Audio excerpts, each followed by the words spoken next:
After 13 years of exposing lies in the media, I discovered the biggest lie of all. They want you to think racism is random, accidental, just bad people doing bad things. But what if I told you anti-Black racism was engineered, programmed like software, marketed like a product, and designed to survive across generations? That's exactly what I prove in my new book, Us versus the Machine, How Anti-Black Racism Was Programmed, Marketed, and Made to Survive. This isn't another book about what racism looks like. This is the blueprint of how it was built, who profits from it, and most importantly, how to dismantle it. I spent years connecting dots that they never wanted connected, following money trails they thought were buried, exposing the machine that runs on our oppression. Knowledge is power, but strategic knowledge is liberation. Get Us versus the Machine on Amazon today, because once you understand the system, you can beat the system. What if I told you there's a news platform made just for us? Unfiltered, unapologetic, telling our stories from Africa and the diaspora.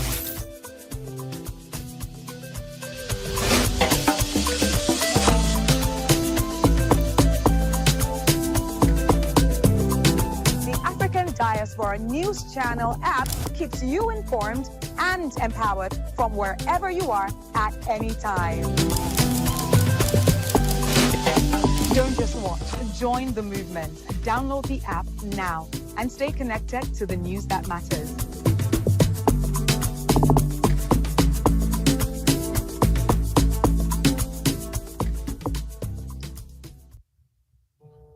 Peace, family. My name is Vicki Dillon for African Diaspora News Channel. Thank you so much for tuning in. Family, as you come in, be sure to give us a big thumbs up, and share the broadcast. In modern media, when you do that, you're engaging and you are allowing the algorithm to activate, to generate more notifications so that others will know that we're here. And how many of you all know that there's often a plan, a plot, a strategy to prevent, frustrate, foil, and make it difficult, if not impossible, to hear and know that we're here.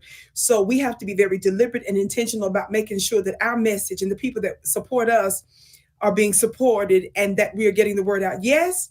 So for that, we say thank you so very much. Family, be sure to check out my live on yesterday. Some of you are telling me later that you didn't get notifications. Go check it out yesterday. Of course, I have so many other wonderful colleagues. So it's a lot of different content, a lot of different journalists from literally around the world. So just go through it. I don't want you to miss what I discussed yesterday about this one Ben Shapiro, who is a mouthpiece for a foreign government, who certainly has a history of arguably anti-Black commentary and positions. He is propped up by other interests that I would certainly argue credibly that are antithetical to our interests. Well, he was recently on, this is what my broadcast was about yesterday, and I told some of you I was going to do part 2.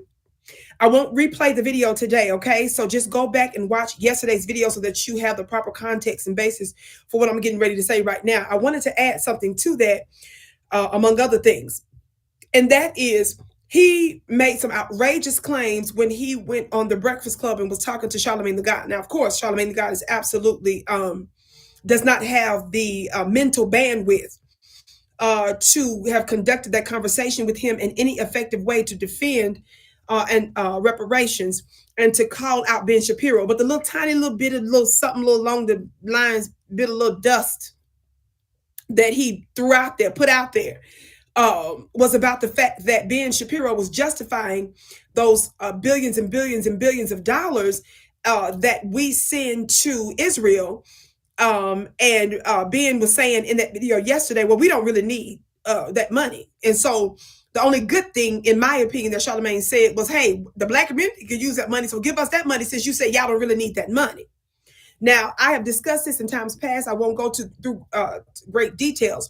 But the United States of America understands that the way she keeps her imperialist supreme position around the world is by force.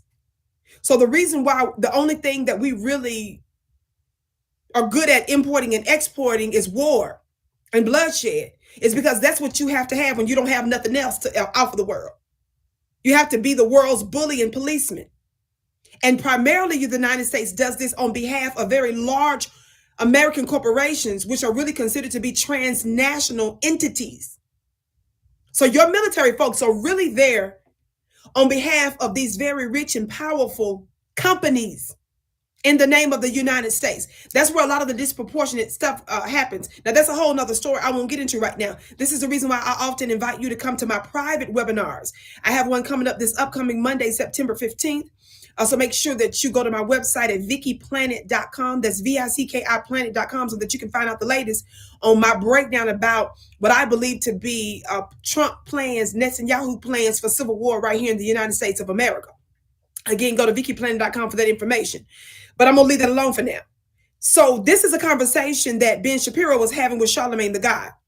Now, one of the things that I wanted to bring to your attention is not only did he lie about some of the numbers that we are supporting, not only Israel, but the Ukraines abroad and in America. How many of you all know that I did back-to-back coverage exposing the fact that Ukrainians that we allowed to come to the United States of America get to raid our SSI?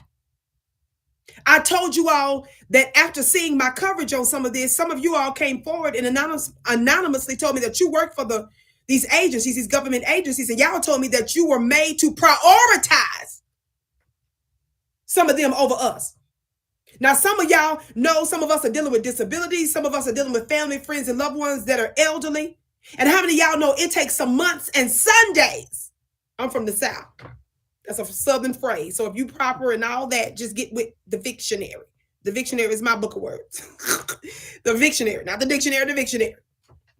Now, we understand that we have given tangibles to white Afghans who really, in my opinion, served as spies. And so we brought them over here to give them tangibles. That started under the Biden administration, among others. How many of y'all remember during the medical global catastrophe, as we'll call it?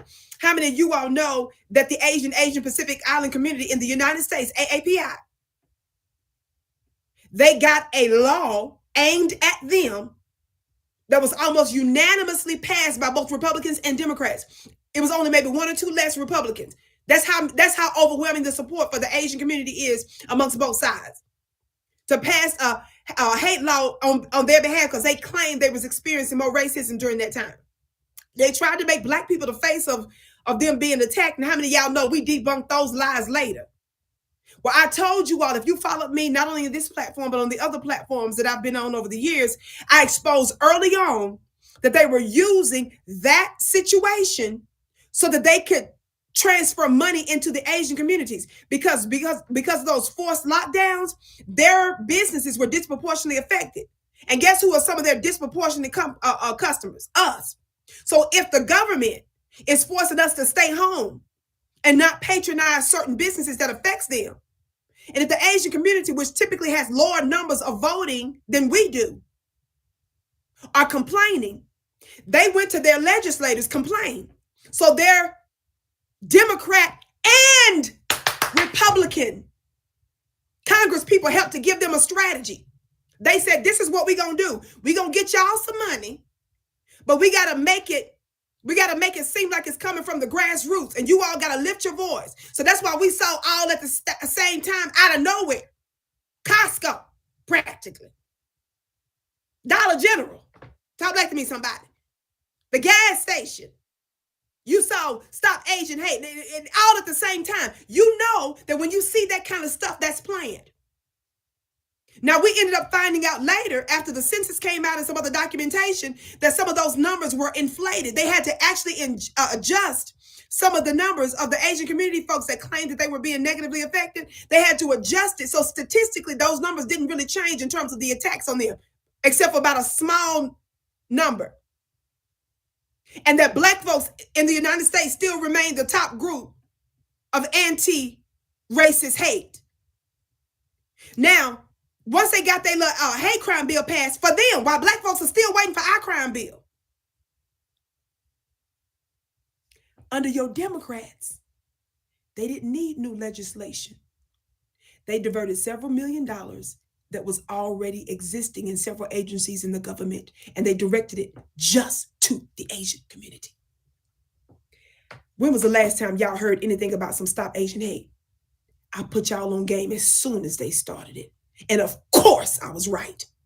Now, I bring that up to let you all know there are unusual ways, creative ways that certain subgroups collaborate with lawmakers to get their money and resources that didn't require them to pass legislation for the money part of it. They passed the law, Stop Asian Hate, just for pageantry, to make it a big deal like this was something serious. So they could turn around and sneak that money to them, which is exactly what they did. And I'm asking you guys, why didn't you all go off on your black legislators and demand the same of them, and to make sure that we don't let our foot up off their necks until they do it? But I digress. That was a long opening, but it was a worthy opening. Get to where you're going, Vicky.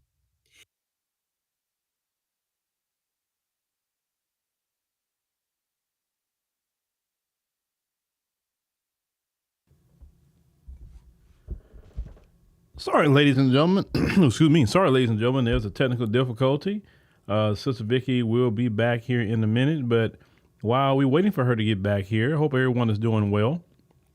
Sister Vicky was doing some cooking, ladies and gentlemen. I know y'all weren't expecting me to jump on, right? But I am here, always in the background. While we're waiting for Sister Vicky to come on back in, and maybe she had some sort of internet glitch or whatever. Yeah. I'll just chop it up with y'all. Hopefully she'll get back soon where we don't have to shut this thing down. The black caucus out there in California, they do the most. So like I said, I don't want to step on Sister Vicky's toes. Everything, ladies and gentlemen, I wasn't even ready for this, y'all. Yeah. She was cooking. There she go. She back. So let me let her get back to the stage. All right, Sister Vicky, you back on. Here we go. Thank you all so much for your patience. Y'all know must have been all that power. I apologize for that. Let me get right to where we're going. Yes, and no limit of time. Okay, dear family. So I made that long intro. Yes, thank you all so much for your patience. Be sure to hit that thumbs up button and share.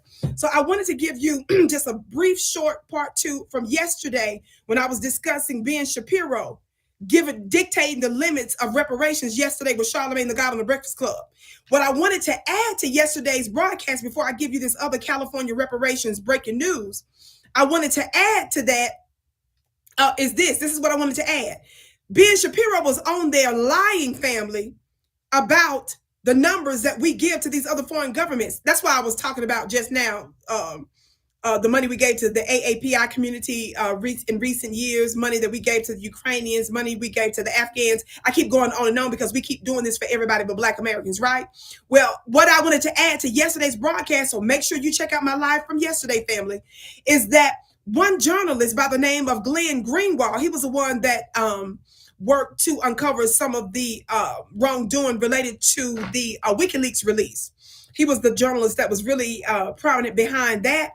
He said, and I have some issues with Glenn Greenwald, but he's accurate on these numbers that he gave. And this is what I wanted to check Ben Shapiro on his lies.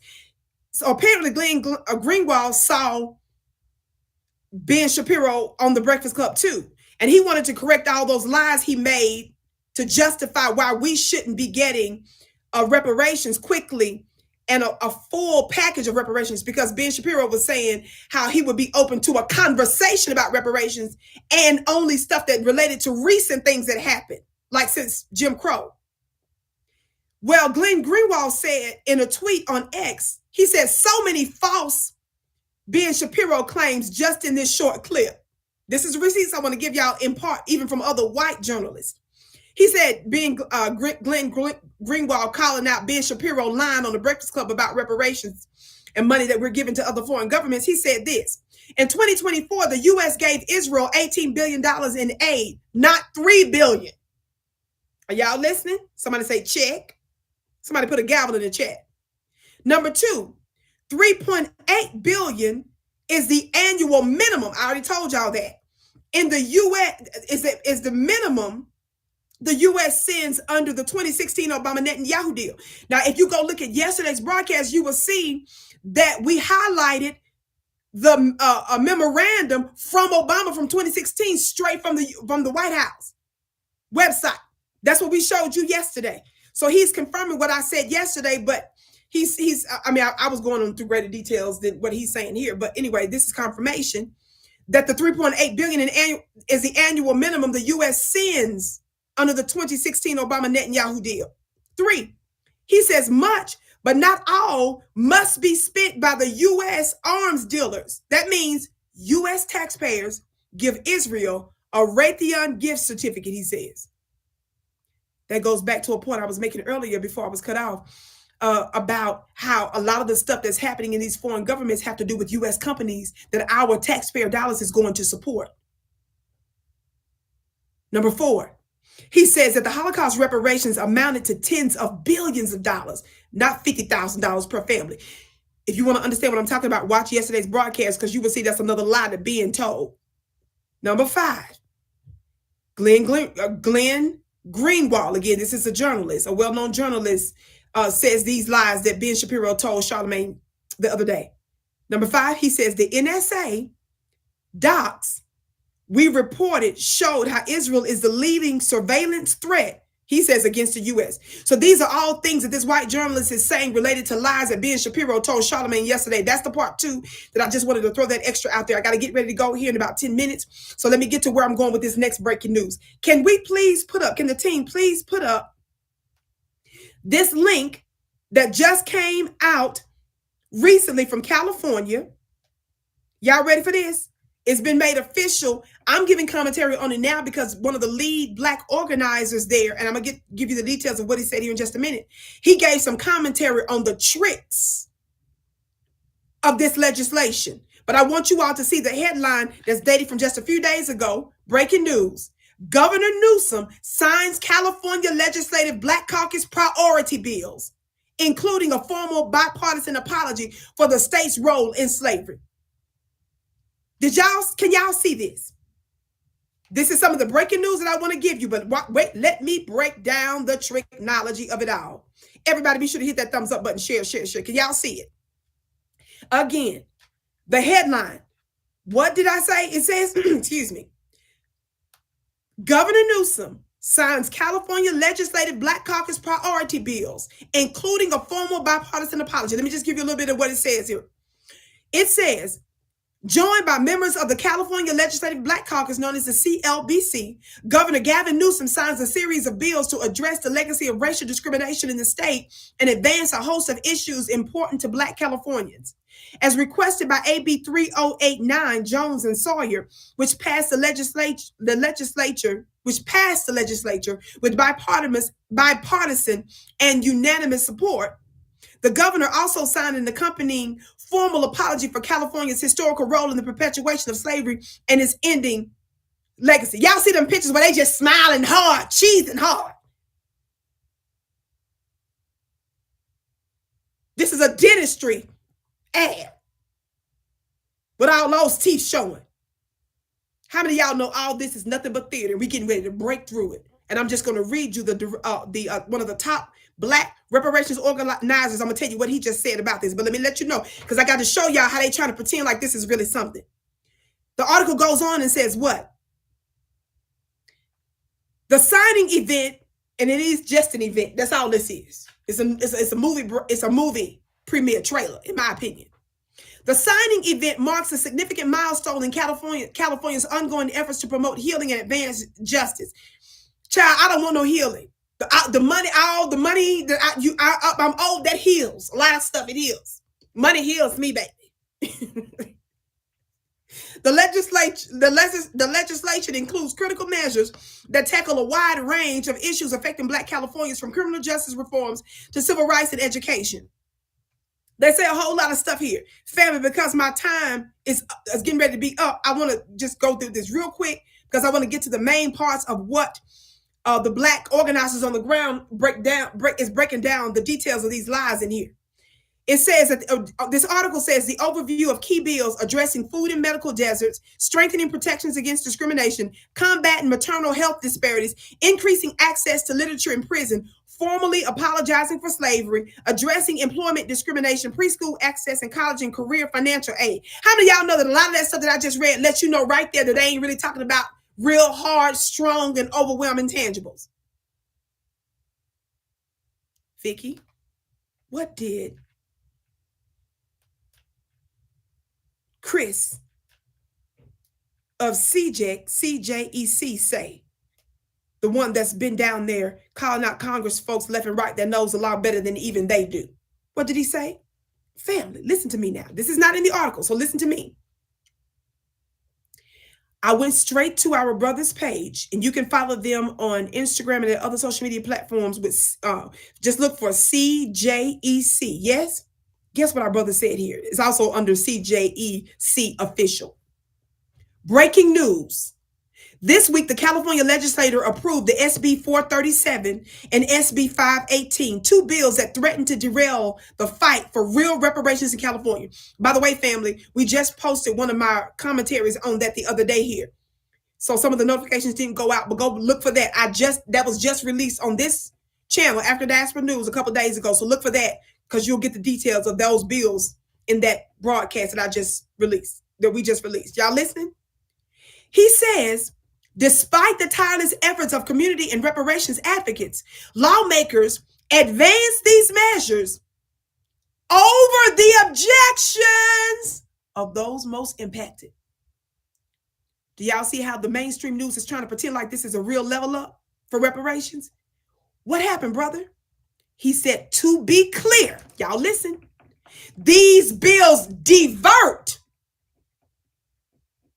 delay, and diminish the urgent demands for reparation. Did y'all hear that? He says, and this is under the CJEC official Instagram post. To be clear, what did they say? These bills divert, delay, and diminish the urgent demand for reparations. He goes on. While their authors and supporters will claim victory, here's what they won't say. Number one, the bill's backers originally tried to house the proposed Bureau for Descendants of American Slavery inside California's largest law enforcement agency. Y'all heard that right. The Department of Justice. Y'all, I'm going to say it again. Did y'all catch that, family? The bill's backers originally tried to house the proposed Bureau for Descendants of American Slavery inside California's largest law enforcement agency, the Department of Justice. That's the DOJ. What the hell is going on? After months of community objections, the Bureau was removed from California DOJ. But the attempt speaks volumes. Yes, it does. Where's my gavel? Y'all better get on game to see what they're trying to do. No reparation system should run through law enforcement, period. Somebody say, shout out to our black angels that's on the ground. Some of us be out there working 9 to 5s, and you got people like our dear brother Chris on the ground fighting these devils. Y'all listen. So the fact that the author of the bill, y'all listen to the author, Senator Akilah Weber Pearson, chair of the California Legislative Black Caucus, tried to do so should alarm everyone.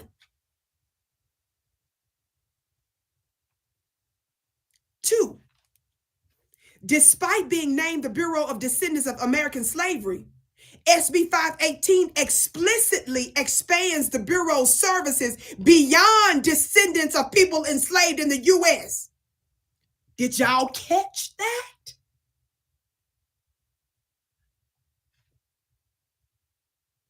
He said this is misleading, disrespectful, and yet another example of officials exploiting our history while diverting resources meant for us to others. So that means they're using our money. Vicky, calm down. This Mississippi fire just be tearing up Colorado and all the West. That's probably why the thing went out a minute ago. Listen. He said, what? This is yet another example of officials exploiting our history while diverting resources meant for us to others. Let me keep reading because I want you to get the details. Number 3, SB 437. That's why I say y'all got to go watch my video I just did the other day here. Y'all know I've been on this a lot, but I just did a recent one explaining the attempt Now this is officially passed. SB 437, he says the bill authorizes yet another years-long reparations study. Y'all see how Ben Shapiro, the white supremacist that we ain't got no business even talking about reparations with yesterday? Talking about Netanyahu to Charlemagne, who is not on that level. He is unqualified to be having these conversations.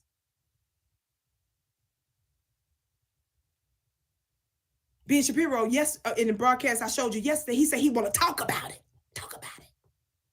Well, this one says that this delays it with this study, years-long study. Watch this. SB 518 SB 437 rather. The bill authorizes yet another years-long reparations study guaranteeing further delay. In the meantime, y'all listen? In the meantime, y'all listening? In the meantime, they say, no state bills or policies for descendants can move forward until after the study is complete. Are y'all catching the games? Are they making you think they signed something? He says reparations delayed are reparations denied. Finally, California cannot study, stall, or divert its way out of its responsibility. Our movement will continue to demand reparations be enacted with respect, safety, and urgency. Somebody put an ambulance in the chat. Somebody put a clock in the chat. Somebody put an hourglass in the chat. And we will not accept half measures that undermine that goal. What does he say as a solution? We call on Governor Newsom to reject SB 437 and SB 518. Y'all, even if you're not in California, I'm telling you, these are things that we can do to assist our brothers and sisters in California, because how many of you all know the Black Americans numbers, I was just talking to Brother Phil Scott about this, their numbers are rather low. So let's do everything that we can to assist them. But let's call this out. Let's show this for the shameful, shady, pretend reparations job that it is. It's a sham. It's a delay. And they're diverting resources where they're expanding it for other folks to get our money. Somebody say that's theft. And we will not accept that. Shout out to our brothers and sisters that's on the ground, but they need our support. And we need you all to tap in. We need you to set your alarms to make sure that you don't miss a beat on what we're talking about. Everything I talk about is interconnected to something else. Even if I'm talking about another country, it's interconnected. If they've got money and resources for everybody else, and if reparations is such an important topic that you got the most anti-Black, credibly alleged white supremacists like a Ben Shapiro up there talking about it, that tells you everything that you need to know. If you got presidential candidates talking about it and running from it, that tells you everything that you need to know. If you got liberal governors like Gavin Newsom pretending like he signed something for you, that tells you everything that you need to know. Why do you need to pay attention to my coverage on this that I'll continue to do back to back? I don't do one-offs. I discuss things because there's real solutions and information that the public needs to know and do something about. But you've got to be politically savvy and mature to ask yourself, what can you personally do about those things that you hear? I'm going to say this and I got to go. Our brother Chris, who's a part of this CJEC official on Instagram and other social media platforms, I covered him some months back where he was on a radio show there. And he exposed the fact months back that your Black legislators sent a secret letter to Governor Newsom asking him to divert some of the previous reparations administrative money to some of their buddies. So your Black legislators publicly came out before the election and told us the reason why they sabotaged their own bills, where some of their names are on the reparations bill. Remember, they pulled back on it after that Republican called their bluff and put it on the floor. So the Black Californians were tripping because the very Black legislator they was working with that was pretending like they was moving it forward, they were stalling. So they ended up finding a white Republican to put it on the floor, only to expose that the Democrats was lying. The Black Democrats was lying. Well, in the process of that, they told us, the Black legislators told us that Gavin Newsom threatened them. So they had to veto it. They had to not bring it to the floor, rather. Not veto it, but that's why they claimed that they sabotaged their own bill. Only for our brother to reveal on a radio show. And I gave y'all the receipts that they behind the scenes wrote a letter to Gavin Newsom asking him to divert some of the reparations set aside money to some of their buddies. Y'all better call them out and hold them accountable. My name is Vicky Dillon, beloved. I cannot wait to see you on Monday, September 15th in my private webinar. Go to my website for details at vickyplanet.com. Beloved, be sure to make sure that you don't miss Brother Phil's live tonight at 8 p.m. Eastern.